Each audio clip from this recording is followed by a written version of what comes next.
How to log in into your Netspend account. The very first thing you want to do is to head over to any of the web browser, or you can move into Safari if you are on your iOS device. Let me head over to Safari.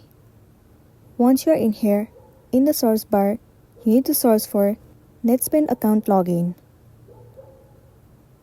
You will be landing on this page. In here, tons of different sites will be visible to you, but head over to the very first one, Login Netspend prepaid account. You will be landing on the official page of Netspend.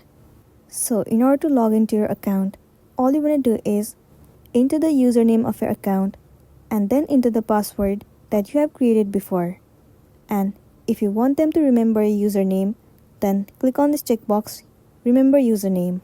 Once you have entered all of your details, tap on Login, and you will be successfully logged into your Netspend account. So that's all for today, and this is simply how you can log in into your Netspend account.